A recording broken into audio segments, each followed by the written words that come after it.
আমি কন্টেন্ট ক্রিয়েশনে আছি আলহামদুলিল্লাহ 3 বছর ধরে, এক্স্যাক্টলি 3 বছর হয়েছে। তো 3 বছরের মধ্যে আমি যদি হিসাব করে একেবারে নেট হিসাব যদি করতে যাই, আমার প্রায় 50 লক্ষ টাকার উপরে খরচ হয়ে গেছে। ইনভেস্টমেন্ট যদি আমি বলি 50 লক্ষ টাকা, হিসাব করলে দেখা যাবে আরো বেশি হতে পারে। আমার হাজব্যান্ড সেটা খুব ভালো বলতে পারবে। আমার জানা মতে 50 লক্ষ টাকা, মানে এটাকে কি বলে, অর্ধ কোটি টাকা খরচ হয়ে গেছে। এখন আমি 3 বছর অর্ধ কোটি টাকা ইনভেস্ট করে ফেলছি, বাট আমি মাত্র 10 লক্ষ টাকা ইনকাম করতে পারবো না, এটা তো হইতে পারে। তাহলে তো আমার এই প্রফেশন থাকার দরকার নাই। আমি যদি অর্ধ কোটি টাকা ইনভেস্ট করে আমি যদি মাসে 10 লক্ষ টাকা 12 লক্ষ টাকা ইনকাম করতে না পারি, আমার তো এই প্রফেশনেই থাকার দরকার নাই। আমি তো অন্য প্রফেশন তাহলে বেছে নিব। কত বিজনেস আছে, কত রকম কাজ আছে, বা দরকার কি এগুলো করার? আমি চাকরি করি, তাহলে তো আমি মাসে ভালো টাকা ইনকাম করতে পারবো। এই হচ্ছে বিষয়। আসলে এখন যদি প্রশ্ন আসে যে অর্ধ কোটি টাকা আমি কিসে ইনভেস্ট করছি, দেখেন, একটা ভিডিও মেক করতে হলে আমাদের অনেক গ্যাজেটস প্রয়োজন হয়। যারা ভিডিও মেক করে তারা বুঝে। এবং আলহামদুলিল্লাহ আল্লাহর ইচ্ছায় আমার ভিডিও কোয়ালিটি, আমার যে সাউন্ড কোয়ালিটি, আমার যে বিজিএম সবকিছু মিলায় কিন্তু আলহামদুলিল্লাহ অনেক কোয়ালিটিফুল হয়। এবং আমি প্রত্যেকটা পয়েন্ট, যেমন সাউন্ড, লাইট, কালার, তারপরে ভিডিওগ্রাফি, সবকিছু আমি পারফেক্টলি করে দেওয়া, ডেলিভার করার চেষ্টা করি। সো এগুলো ভালো মতো ডেলিভার করতে গেলে অবশ্যই ভালো পরিমাণে ইনভেস্টমেন্ট লাগবে এবং ভালো পরিমাণ গ্যাজেটস লাগবে। আমার ক্যামেরাই আছে 6-7টা, আমার মাইক্রোফোনই আছে 3-4টা, আমার কম্পিউটার আছে হচ্ছে 3টা। এদিকে আমার ট্রাভেল করার জন্য আমার গাড়িও লাগে, আমার বাইকও লাগে। পার্সোনালি কিন্তু আমার গাড়ি বাইক কোনোটা প্রয়োজন হয় না। আমি রিক্সায় ঘুরতে অনেক পছন্দ করি, কারণ আমি ছোটবেলা থেকে রিক্সায় ঘুরে অভ্যস্ত। হ্যাঁ, তো এই যে গাড়ি কেনা লাগে, বাইক কেনা লাগে, এটা কেনা লাগে, সেটা কেনা লাগে, কম্পিউটার সেট আপ করা লাগে, এগুলোর জন্য তো ইনভেস্টমেন্ট প্রয়োজন হয়। খুব স্বাভাবিক 50 লক্ষ টাকা খরচ হবে, এর থেকে বেশি হতে পারে হিসাব করলে দেখা যাবে। যেমন আমি ফুড ব্লগিং করার পরে, শুধুমাত্র ফুড ব্লগিং করার উদ্দেশ্যে আমি মনে হয় 3টা গাড়ি চেঞ্জ করছি। দেখা গেছে এই গাড়িটা ভালো লাগে না এই কারণে, এটা স্পিডে উঠানো যাইতেছে না, এটা তো সে ভালো বুঝে যেহেতু সে ড্রাইভ করে।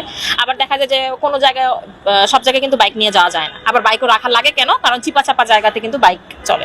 তো সবকিছু মিলায় আসলে আমার ইনভেস্টমেন্টটা হয়ে গেছে। আর এটা ভুল কথা যে সবাই 10 লক্ষ টাকা ইনকাম করতে পারে। আমার জানা মতে বাংলাদেশে এরকম অনেক চ্যানেল এবং অনেক পেজ আছে যেখানে মাসে 70 লক্ষ টাকা থেকে 1,20,000 টাকা, 1,20 লক্ষ টাকা হচ্ছে আর্নিং আসে, সিরিয়াসলি আসে। এবং ওই পেজগুলা সবার জানা, হয়তোবা জানে না যে এই পেজ থেকেই আসে। যে ফুড আপের মতন মানুষ যদি মাসে 10 লক্ষ টাকা ইনকাম করতে পারে, তারা এত পড়াশোনা করে কি লাভ? আমি তাহলে এখনই ফুড ব্লগিং করা শুরু করে দেই, আমিও তাহলে মাসে অ্যাটলিস্ট 10 লাখ না পারি 5 লাখ টাকা ইনকাম করতে পারি, এরকম তো। ফুড আপি কিন্তু অশিক্ষিত না। ফুড আপি কিন্তু বাংলাদেশের প্রেক্ষাপটে যতটুকু লেখাপড়া করা উচিত বা করা যায়, আমি কিন্তু অতটুকু কমপ্লিট করছি। আমি কিন্তু মাস্টার্স কমপ্লিট করা, এবং আল্লাহর ইচ্ছায় আমি এখন পিএইচডির জন্য, এমফিলের জন্য ট্রাই করতেছি। ইনশাল্লাহ হয়েও যাবে আল্লাহ যদি চায়। পড়াশোনা কখনো ছাড়বো না। একজন রিক্সা চালক আমার জানা মতে যদি প্রতিদিন সে পরিশ্রম করে, প্রতিদিন যদি সে কাজ করে, সে মাসে 30 থেকে 35,000 টাকা আর্ন করতে পারে। যেটা কিনা এই বর্তমান যুগে একজন গ্র্যাজুয়েট পারসন উইদাউট এক্সপিরিয়েন্সে চাকরিতে ঢুকলে সে 25 থেকে 30,000 টাকা বেতন পাবে। এখন তার বাবা মা কি বলবে যে ওই রিক্সাওয়ালা 35,000 টাকা ইনকাম করে, তুমি পড়াশোনা করে হচ্ছে 30,000 টাকা ইনকাম করতেছো, তাহলে এত পড়াশোনা করে কি লাভ, আমি তোমার পড়াশোনা করাবো না? এটা করতে পারে। অ্যাকচুয়ালি ভাইয়া ব্যাপারটা হচ্ছে কি, এই ধরনের কথাবার্তা কারা বলে?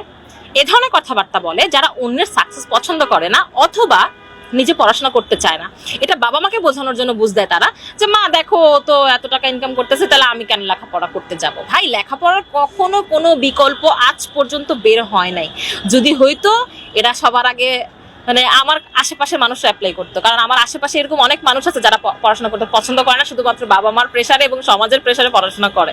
সো লেখাপড়ার কোনো বিকল্প নাই। এবং পৃথিবীতে কার কোন সময় কি পর্যায়ে চলে আসে এটা বলা যায় না। এমনও হতে পারে যে আপনার কোনো কাজ বা কোনো মেধা কাজে লাগতেছে না, আপনার শুধু লেখাপড়াটাই আপনার সাথে আছে।